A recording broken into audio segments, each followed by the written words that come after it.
I moved to Velini in February, which everyone later told me was the worst possible month to arrive. The village sat in a valley in Maramuresh County, northern Romania, and in February the fog came down off the hills and stayed in the streets like something poured. You couldn't see the church tower from the main road. You couldn't see the end of your own lane. The locals called it Ceața Gray, heavy fog, and they said it like they were naming a season, not weather.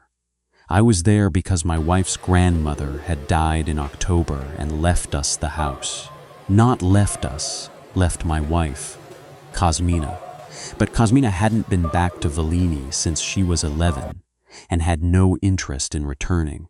The house was old, stone foundation, wooden upper floor, traditional Maramuresh gate out front carved with rope patterns and solar symbols. It was worth something as a renovation, either to sell to a German couple looking for a rural project or to convert into a guest house ourselves. I'd lost my position at the logistics firm in Cluj in November. Restructuring, they said. And so it made a certain kind of sense for me to go up there, assess the property, get quotes from local builders, and figure out what we were dealing with. Cosmina stayed in Cluj with her work at the hospital. The plan was 6 weeks, maybe 8. The house was on a lane called Strada Moriai, Mill Street, though there was no mill anymore and hadn't been for 40 years. The lane had 5 houses on it. 3 were occupied. Mine was the 4th. The 5th was a ruin with its roof caved in, slowly being consumed by the hill behind it. I arrived on a Tuesday. The fog was so thick I missed the turn off the county road twice, before a man in a reflective vest standing at the junction waved me down. He didn't speak, just pointed. I found out later he wasn't from the village. He was from the water authority, checking the meters. Nobody local would have stood at that junction in February. The house was cold in a way that cold doesn't usually feel, not sharp, dense. The walls held it like clay holds water. I ran the heating, an old Centrala Termica that banged and ticked for 20 minutes before producing lukewarm radiators, and I slept the first night in my coat, under 3 blankets, on a bed that smelled like lavender and wood smoke and something faintly animal. In the morning, I walked to the village center to buy bread and coffee and whatever else the shop had. Velini was small, maybe 300 people, most of them old. There was a church, a school that served 3 villages, a primary with a Romanian flag hanging limp in the fog, and a small general store. But on Wednesdays and Saturdays there was a market, stalls in the square by the church, vegetables, eggs, cheese, sometimes meat, sometimes clothes. My first morning happened to be a Wednesday. The market was already set up when I arrived around 9. Maybe 15 stalls, most of them run by women. Middle-aged and older, wearing headscarves and heavy coats, aprons underneath. They were talking. I could hear them from the end of the street, that particular rhythm of Romanian village women in conversation, overlapping, exclamatory, musical in its cadences, hands moving, laughter occasionally. The fog muted it slightly, gave it a quality like overhearing something through a wall. I walked into the square and the sound stopped. Not gradually. Not the way a conversation naturally pauses when a stranger approaches. It stopped the way a radio stops when you pull the plug, mid-sentence, mid-syllable. Every woman at every stall went silent at the same moment and stayed silent. They didn't look at me. That was the thing I noticed first. It wasn't that they turned to stare. That would have been uncomfortable, but explicable. a stranger in a small village in winter. Of course they'd look. But they didn't. They looked down, at their hands, at their produce, at the ground. One woman was holding a bunch of leeks, and she just looked at the leeks like she'd never seen leeks before. Another was mid-transaction with a customer, an old man, and her hand stopped over the scale with a bag of walnuts suspended. She looked at the walnuts. The old man looked at me, briefly, then looked away. I kept walking. Bought bread from the shop.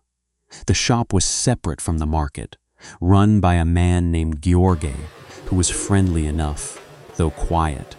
He sold me bread and instant coffee and a package of biscuits and asked if I was Cosmina's husband, the one come to fix up the old Ardelian house.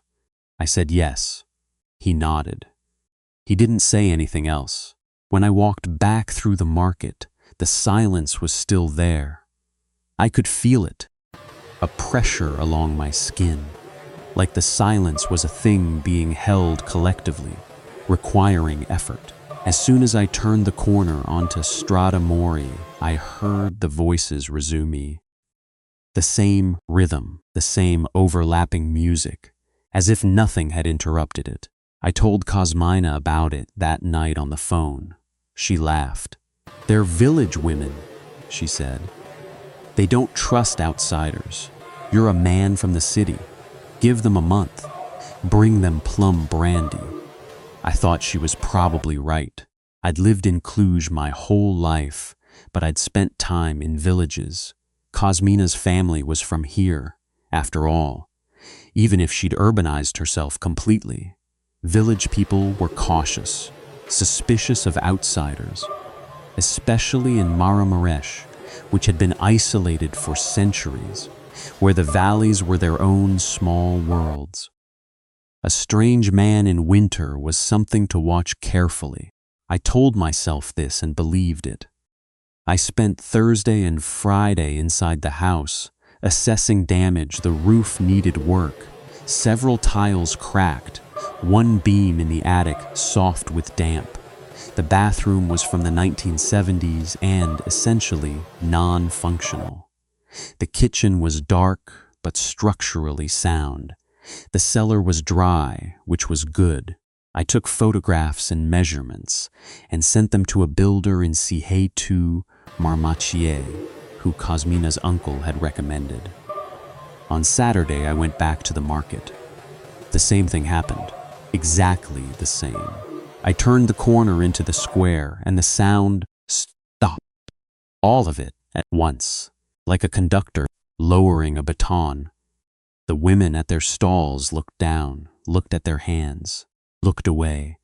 One woman was pouring milk from a jug into a customer's bottle, and she kept pouring, eyes on the stream of milk.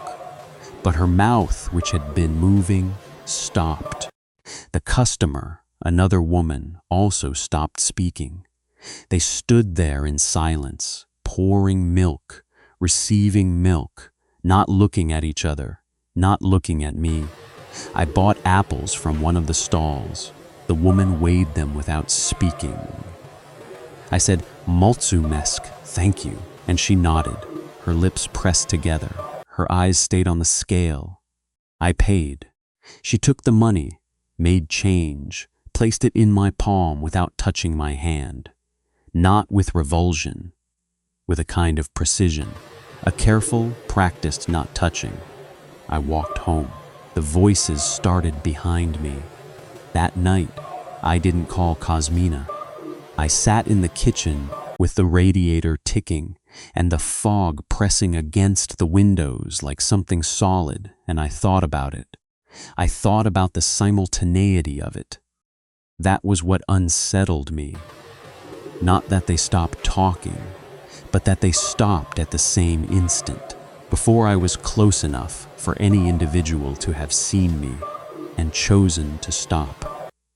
It happened when I turned the corner, when I entered the square, as if the square itself registered my arrival and transmitted it.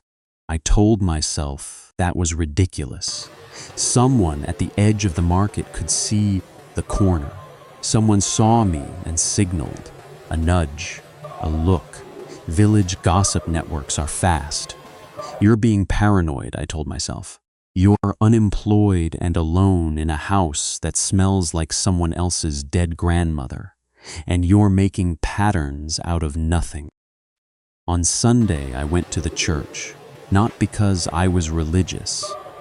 I wasn't particularly, but because it was the social center of the village, and I thought it might help me seem less like a stranger.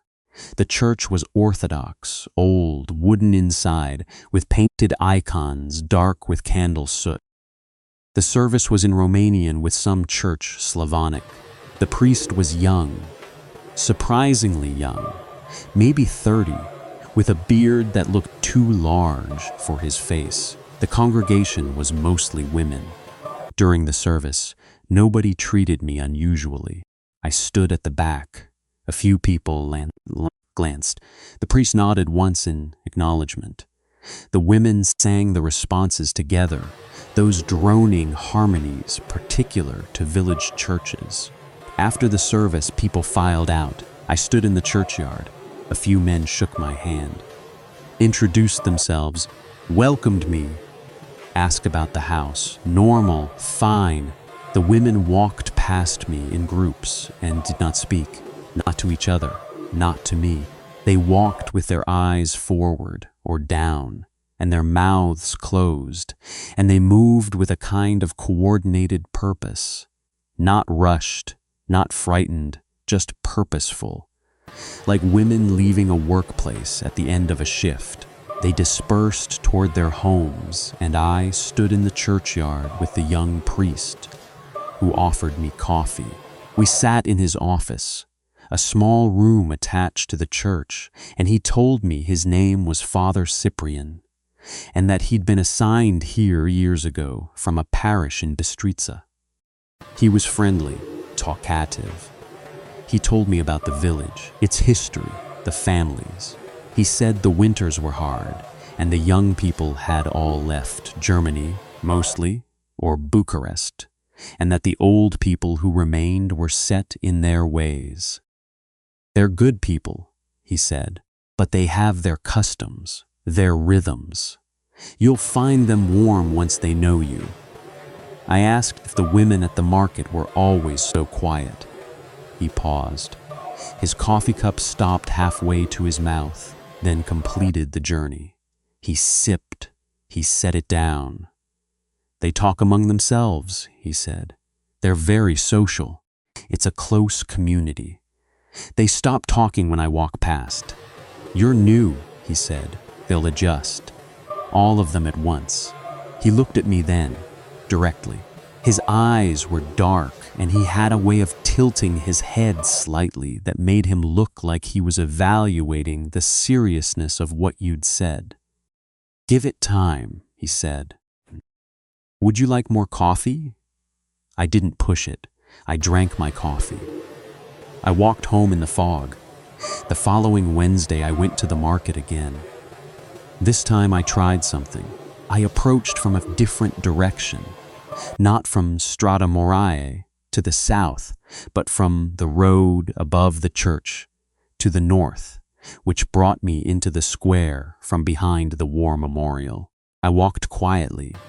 I wore soft-soled shoes. The voices were there, rich and overlapping.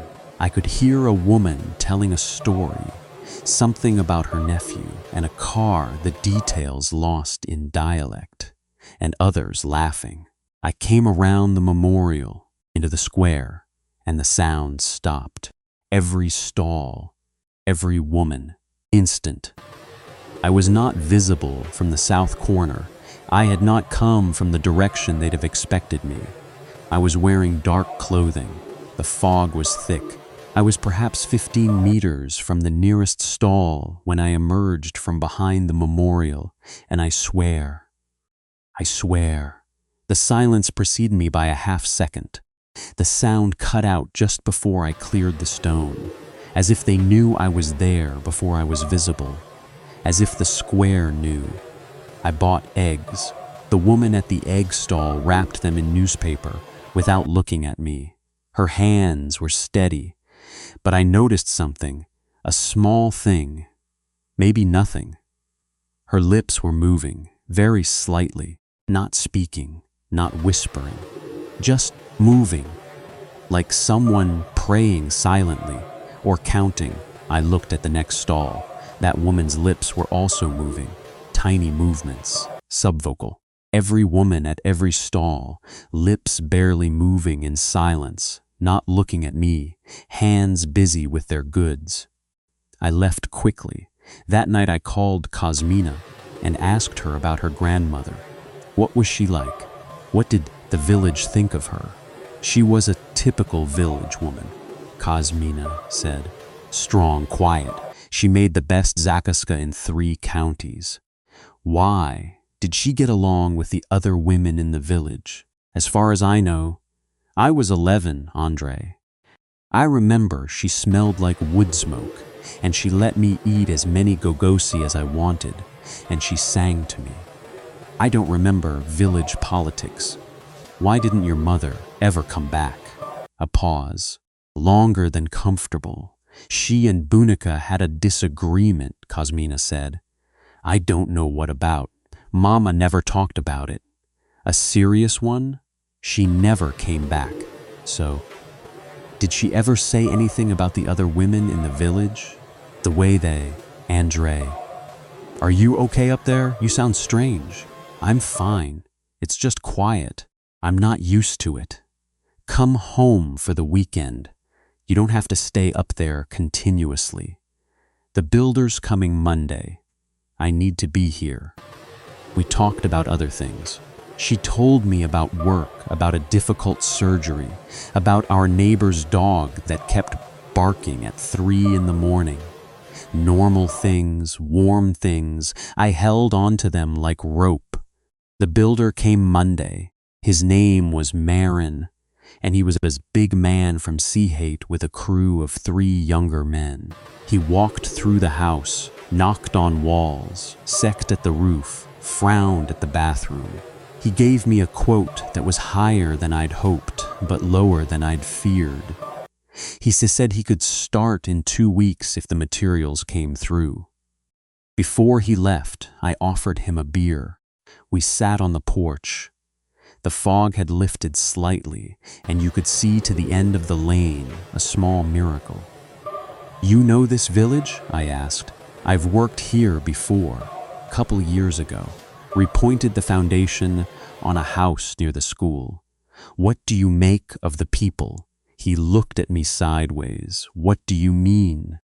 The women at the market. Do they seem unusual to you? He took a long drink of his beer, set it down carefully. I don't go to the market, he said. Why? I bring my own food when I work out here. He stood up. I'll send the material list by email 2 weeks. He drove away. I stood on the porch and watched the fog close back in, behind his van like water filling a hole. The next Wednesday, I went to the market with my phone in my pocket, recording audio. I know how that sounds, but I'm an organized person. 15 years in logistics teaches you that when something doesn't make sense, you collect data, you document. You look for the pattern in the documentation that you can't see in the moment. I walked into the square. The silence fell. I bought carrots and cheese and a jar of honey. The women did not speak. Their lips moved. I walked home. I played the recording back. The voices at the beginning were clear. I'd started recording before entering the square. Women talking, the rhythm, the music, then the silence, clean and total, then. And this is what made me sit down on the kitchen floor and stay there for some time. The silence wasn't silent. There was something in it. At the very lowest register of the recording, barely above the noise floor, there was a sound, continuous, like many voices speaking at once but at a volume so low it registered as a texture rather than as language, a murmur beneath the threshold of hearing, a collective sub-vocalization. They were still talking, all of them, together, at a volume below what I could perceive standing among them. I played it back at higher volume, with the phone pressed to my ear. It was not Romanian. I couldn't identify what it was. It didn't have the phonemic structure of any language I recognized. No clear word boundaries, no rhythmic variation, just a steady, continuous sound like a single word being spoken by many mouths that never needed to breathe. I deleted the recording. I don't know why I did that. It was an impulse, and I followed it, and then it was gone, and I sat on the kitchen floor and felt the house's cold settle into me, like sediment sinking through water. The next day I walked to the small grocery, Gord's shop, and bought supplies. Thursday, no market. The village was quiet. I passed two women on the street near the Primărie.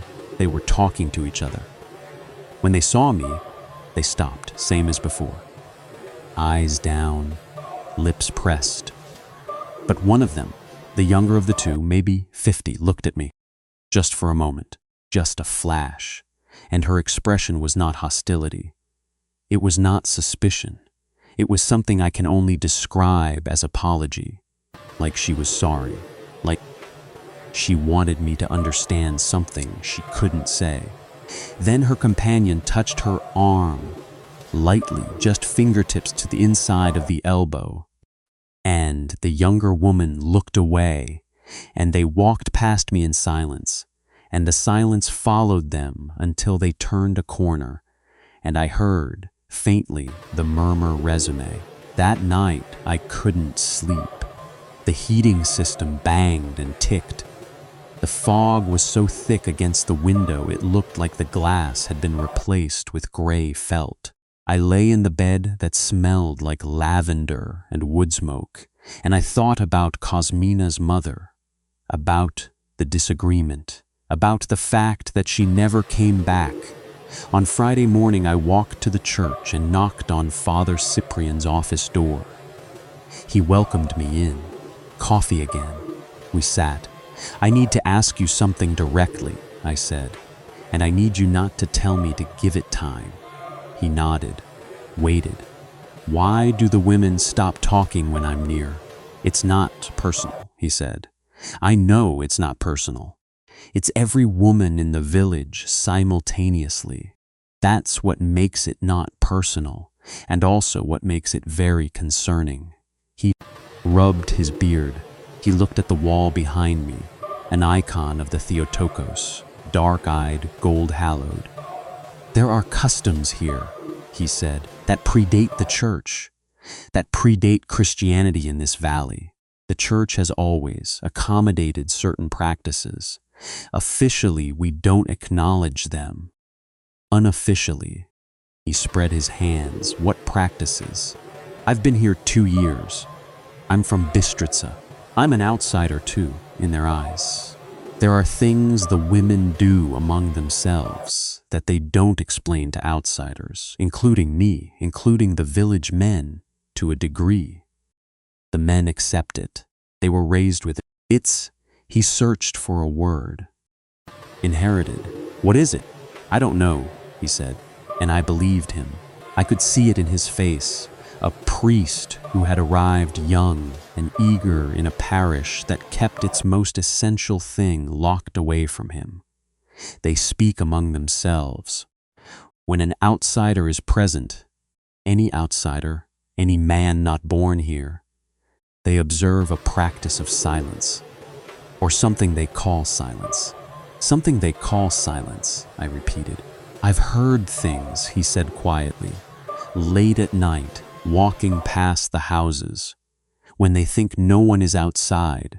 It's not silence in the way we understand it. It's more like they have 2 modes of communication, one for daily life, one for other purposes, and the daily one stops when someone not part of it is present. Other purposes. He didn't answer. Father. I wrote to the Metropolitan about it, he said, 2 months after I arrived. I described what I'd observed. The response was a single line. It said, "Serve the community as it exists. Do not interfere with the women's custom," signed by the Metropolitan himself. That's not an answer. No, it isn't. He looked tired, young and tired. I've learned not to ask. The men in the village. If you bring it up, they change the subject. They're not frightened. They're not complicit. They simply don't engage with it. It's like asking a fish about water. I left his office feeling worse than when I'd arrived. That's the thing about partial explanations. They don't reduce mystery. They deepen it. A full explanation closes a door. A partial one opens 3 more. That Saturday I went to the market and did something I'm not proud of. I didn't leave. I bought what I needed, and then I stood in the square. I leaned against the wall of the old cooperative building, and I stayed. I watched. The women worked their stalls in silence. Customers came, some women, some men. The men were served quickly, transactions efficient, wordless. The women customers, they arrived and they already knew. They didn't try to speak. They selected their goods and paid, and the stall keepers weighed and wrapped and made change, all in this dense, precise silence that was not silence underneath. I could almost hear it now, standing still, not moving, focusing, the sub-vocal hum. It was there, a texture in the air like the vibration of a machine room through a floor. Not audible exactly, felt. In the jaw, in the soft palate, in the space behind the ears, they were talking, all of them, continuously, in something that wasn't language as I understood it, but was clearly communication. Organized, structured, responsive. I watched one woman at a vegetable stall turn her head slightly toward another woman 3 stalls down, and the second woman nodded. A tiny movement in response to nothing audible, to nothing I could hear. I stayed for 40 minutes, watching, feeling the hum against my bones, and slowly, very slowly, I became aware that the hum was changing, not in volume, but in quality. There was a grain in it now, a friction, like a smooth tone developing a burr, and the women's movements were changing too, stiffer, less fluid. One woman's hand shook slightly as she made change. Another kept glancing in my direction, not at my face, at my feet, and her lips were moving faster. I was disturbing something, not by being present, they'd adjusted to that, but by staying, by refusing to pass through. I was an obstruction in a current, and the current was beginning to churn around me. I left. As I walked away, the audible voices did not resume. The market stayed silent, truly silent, behind me. When I looked back from the corner, the women were all still, not working, just standing at their stalls. Looking down, that night the fog was absolute. I couldn't see my hand at arm's length outside the door. The heating system was making a new sound, not banging, not ticking, but a low, continuous drone that rose and fell in a rhythm I recognized. I recognized it because it was the same rhythm as the sub-vocal hum from the market, the same cadence, the same long, sustained tone with micro-variations. I turned off the heating. The sound continued. It was coming from outside, from the fog, from everywhere in the fog, sourceless, directionless, so low it was more vibration than sound. The walls of the house hummed with it. The glass in the windows buzzed. I put my hand against the plaster and felt it pulsing. Slow, regular, like a heartbeat, but too slow for a heartbeat, one pulse every 4 or 5 seconds. I stood in the kitchen with my hand on the wall, and I listened to the village speak. It went on for 3 hours, from approximately 11 at night until 2 in the morning. Then it stopped, not fading but ceasing, that same clean severance as the market silence. One moment, the hum; next moment, nothing. And in the nothing, a quality of emptiness so total it felt artificial, like the absence of the sound was itself being generated. Held in place, I slept badly. In the morning, Sunday, I went to the church. The women were there, in their usual places, singing the responses in their usual harmonies. Everything normal. Father Cyprian read the gospel.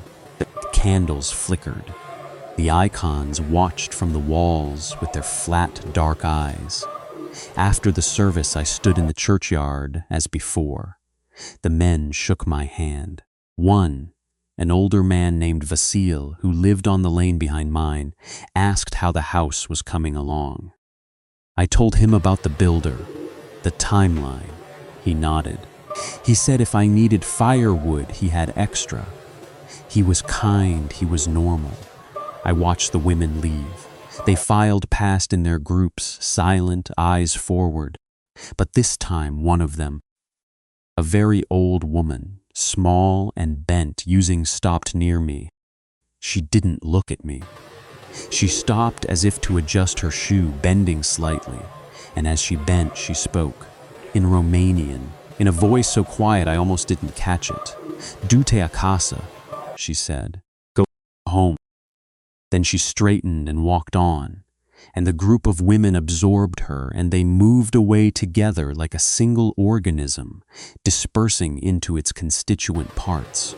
Only once it reached safe distance. I should have left. I know that now. I knew it then. Probably. But the house wasn't assessed yet. The builder was coming in 10 days. Kosmina was counting on me to handle this. And beneath all those reasons, each legitimate, each true, there was something else. A need to understand, not to resist, not to surrender, but to comprehend. I am a logistics person. I map systems. I find the points where flow breaks down and I fix them. This was a system, and I could feel its shape in the negative space around me, and I wanted to see it. On Monday, I did something methodical. I walked through the village and I counted the women, not in a creepy way. I walked every street, mapped it in my head, noted which houses showed signs of female occupancy, laundry on lines, flower boxes, certain curtain styles. I cross-referenced with what Gerge and Vasil had told me about which families lived where. There were approximately 40 women in Valeni, ranging from the very old to middle-aged. The youngest I'd seen was perhaps 45. No young women, no girls. All the young women had left for the cities or gone abroad. The girls attended the regional school, and the very few teenagers I'd seen were a boy of about 16 and his younger brother. 40 women, all participating in whatever this was. All simultaneously aware of my presence, able to switch between audible speech and the subvocal communication at the same instant, over a distance of hundreds of meters. I thought about that, the coordination of it. In the market square, fine, they could see each other, signal. But the two women on the street Thursday had stopped the moment they registered my presence, with no one else around. And the sound at night, the hum, had come from everywhere, from the whole village at once. On Tuesday evening, I was in the cellar of the house, checking for damp one more time before the builder came, and I found something. In the far corner, behind the old shelving unit that held jars of Kosmina's grandmother's preserves, still there, unlabeled, dark and syrupy. The wall had a different texture, newer plaster, a patch about a meter square. I knocked on it, and the sound was hollow. I shouldn't have opened it, I know. I used a hammer from the toolbox I'd brought.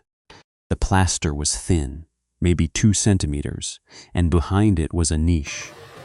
A cavity in the original stone wall, about the size of a small cupboard. Inside, wrapped in oilcloth, was a book. Not a printed book, a handwritten one, bound in leather that was dark with age and handling. The pages were dense with writing. Small, careful, feminine handwriting in Romanian, with occasional words in something else. Something I didn't recognize. The ink varied, some passages in blue ballpoint, some in black, some in an older brownish ink that might have been iron gall. The book spanned decades of writing, maybe more. I couldn't read most of it. My Romanian is functional, conversational, good enough for daily life, but this was dense, idiomatic, full of dialect words and references I didn't understand, but I could pick out fragments, dates, names I recognized. Ardelian, Cosmina's family name, appeared many times. Other names, families still in the village, I realized. Vasil's surname, Georg's. One passage, near the middle of the book, in the blue ballpoint I could mostly read. It said, "The speaking has been with us longer than the church. Longer than the village, perhaps. My mother told me it was older than the valley. It lives in us the way breath lives in us. Not a choice, but a condition. We speak what must be spoken, and the valley holds it and returns it to us. And we are not separate from each other in the way that other people are. The men do not hear it.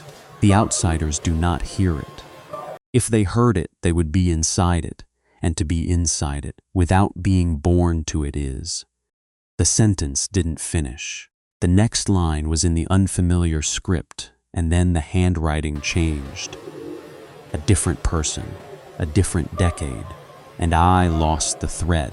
I sat on the cellar floor with the book on my knees and the damp cold of the stone coming up through my trousers, and I felt something I can only describe as being watched. Not from a direction, from inside the air, from inside the walls. The cellar had that same faint vibration, barely there, just at the edge of perception, and I realized it had always been there.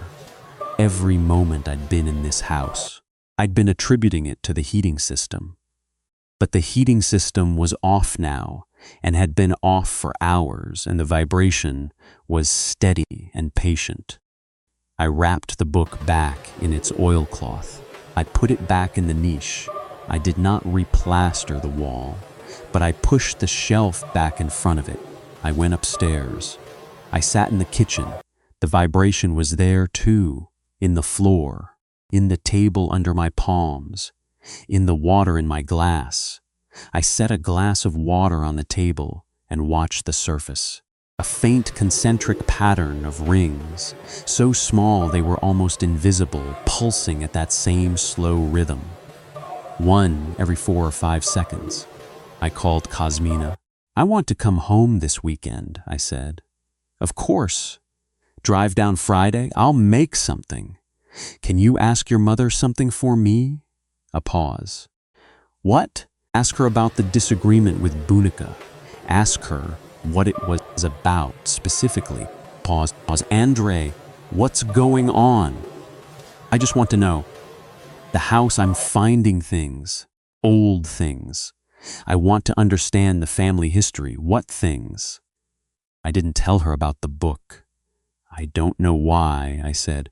"Just old papers, grandmother's things. I want context." She said she'd ask.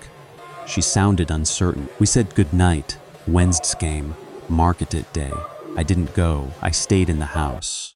I stayed in the kitchen with the windows open, despite the cold. Because with the windows open, the vibration was less, dispersed into the fog, diluted by the air. At 9 o'clock, the time I usually arrived at the market, the vibration in the house intensified.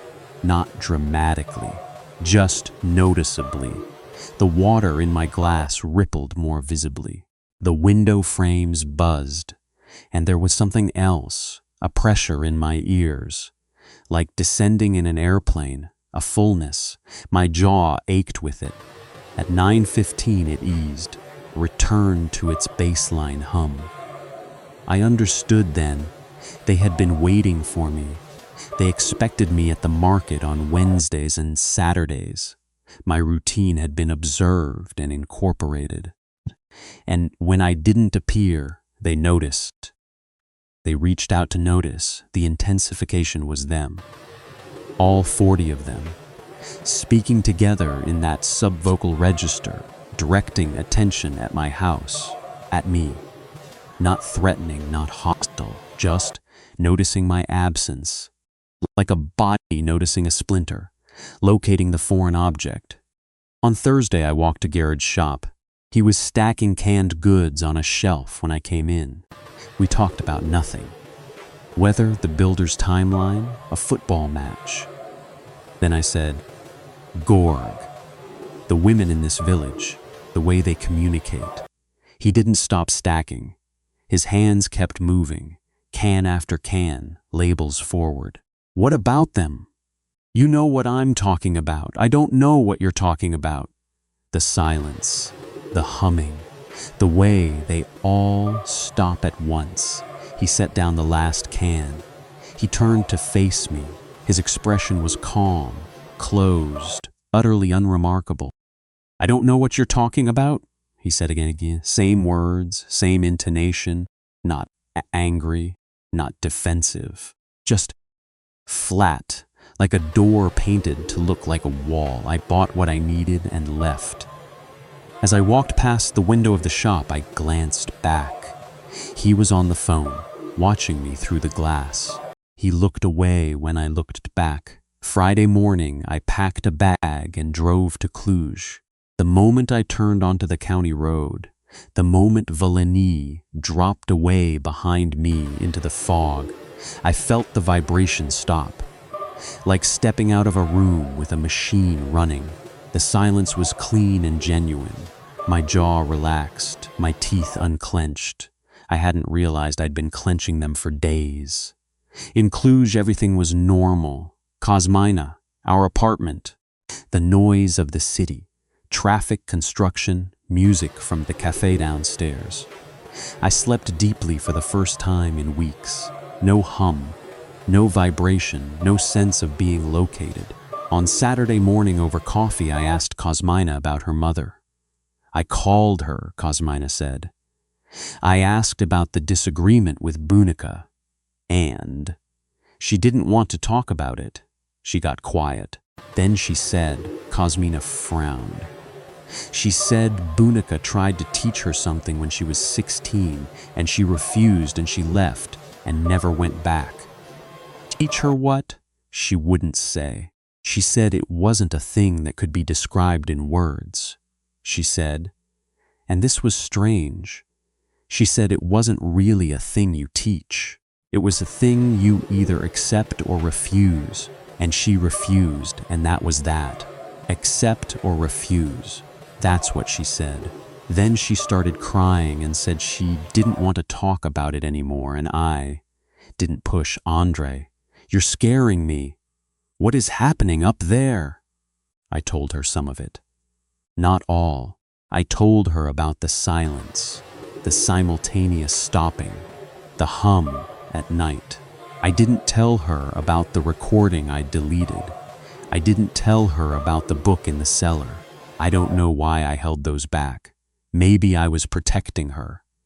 Maybe I was protecting the things themselves, keeping them intact, undiluted by skepticism.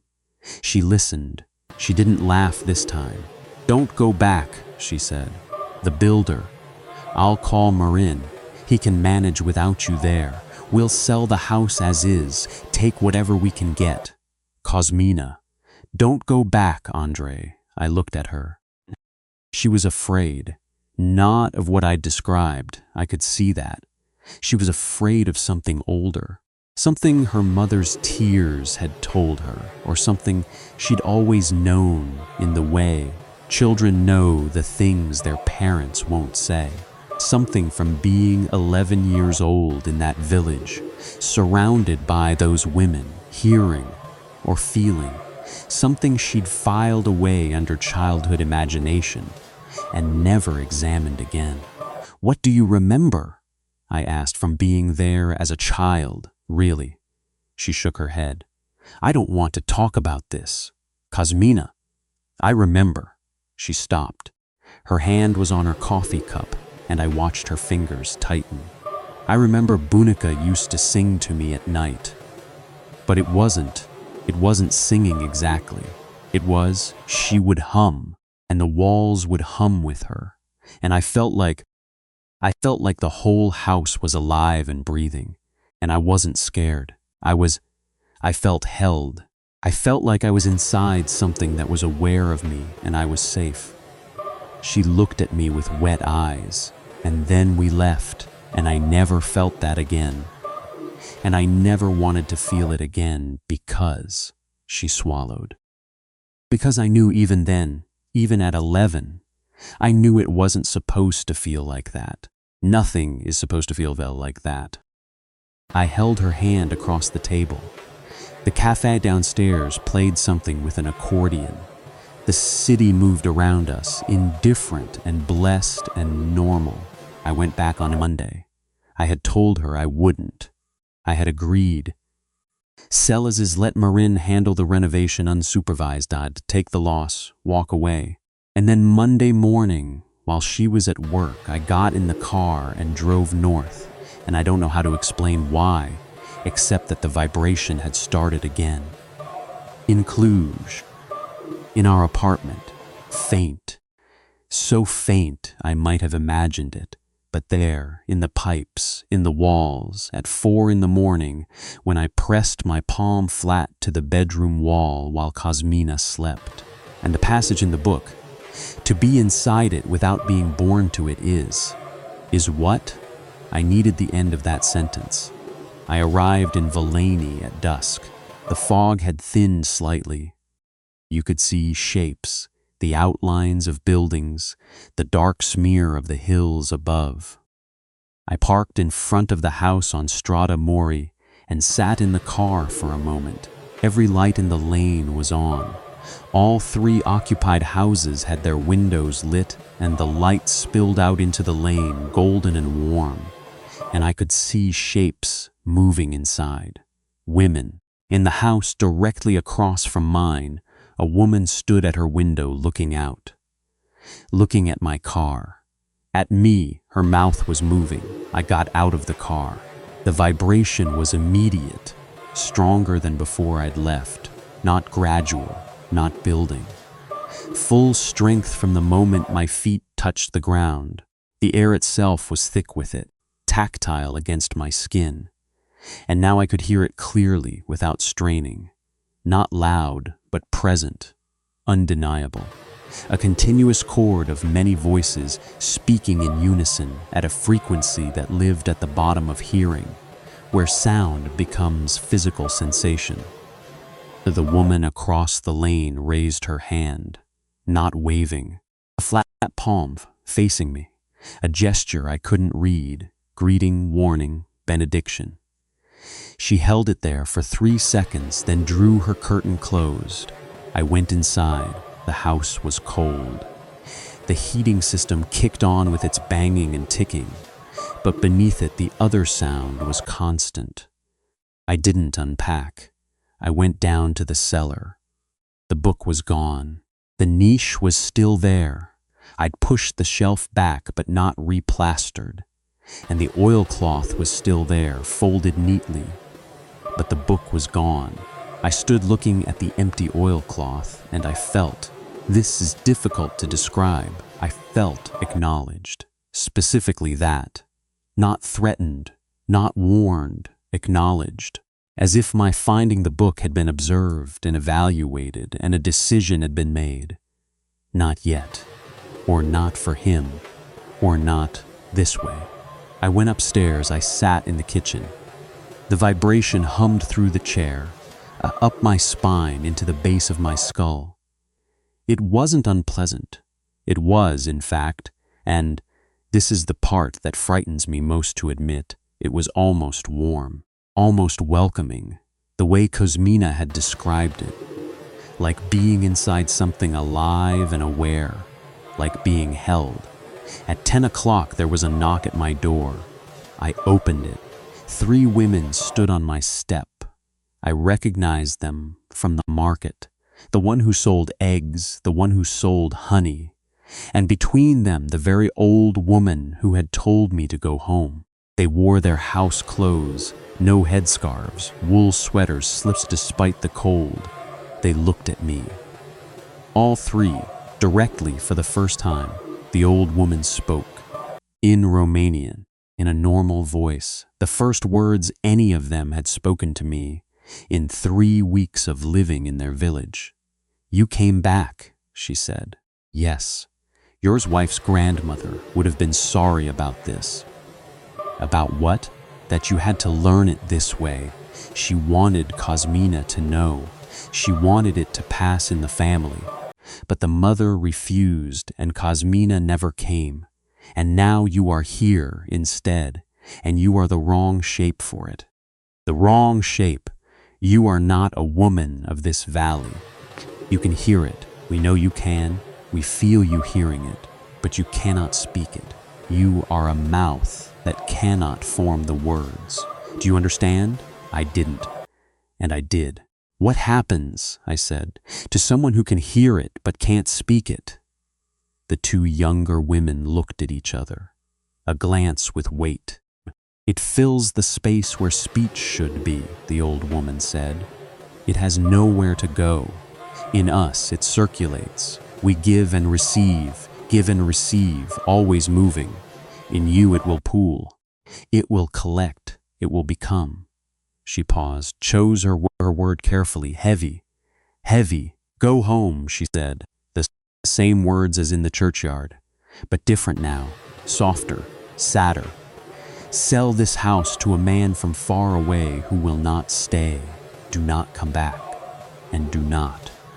She reached out and touched my chest, just above the sternum, a quick press of dry fingers. Do not listen for it. When you are in your city and you think you feel it, refuse. It will call. It calls anything that has heard it, but you cannot answer. And the calling with no answer is what will make you sick. Sick how? She didn't answer that. She turned and the other 2 turned with her.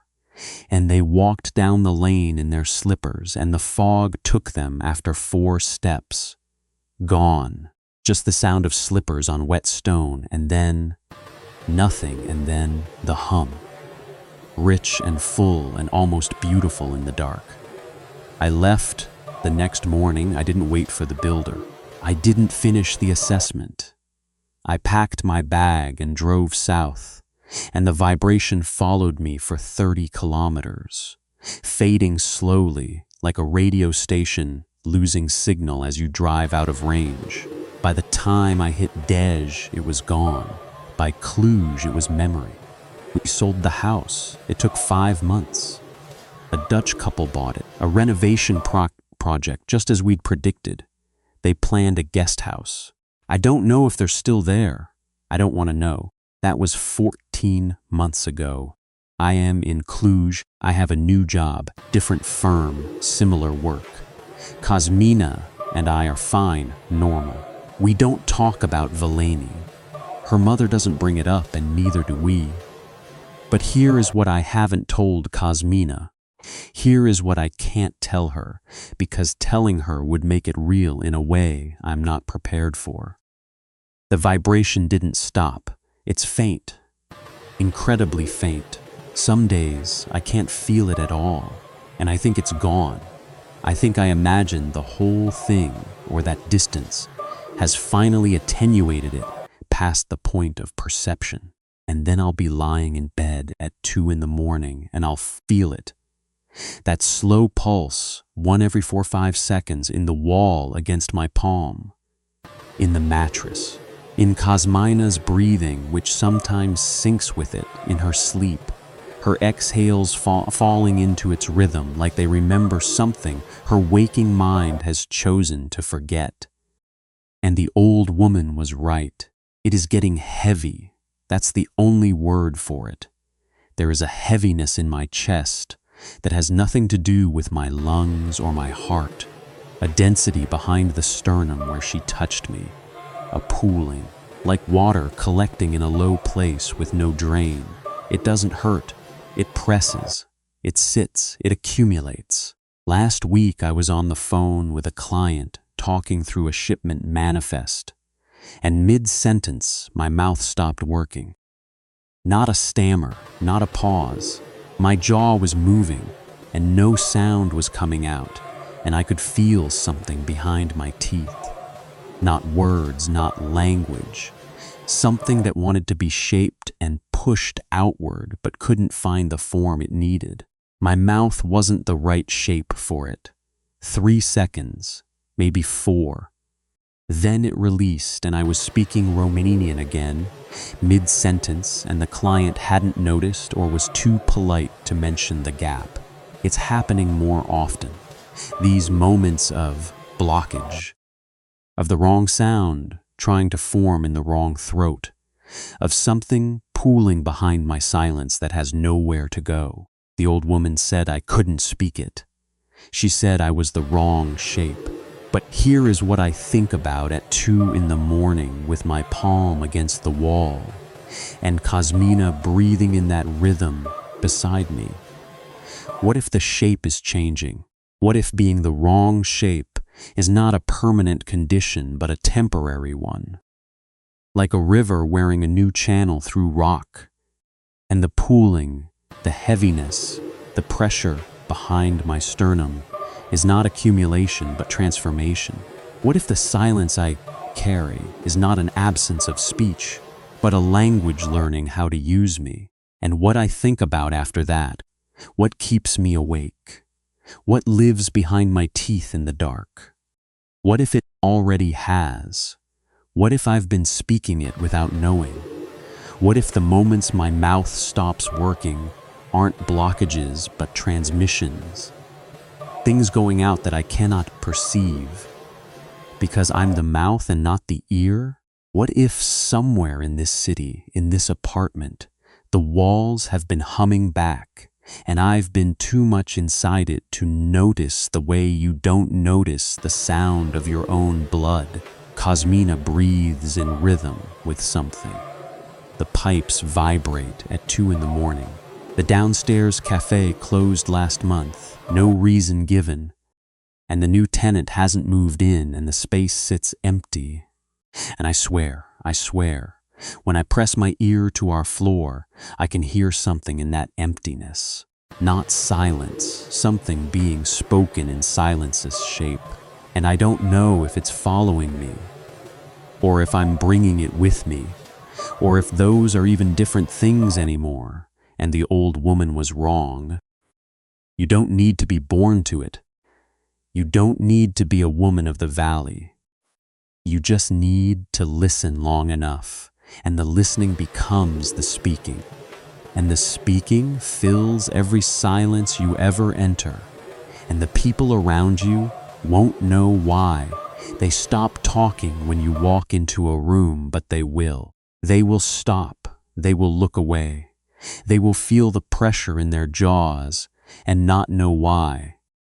Last Tuesday, Kosmina said something to me.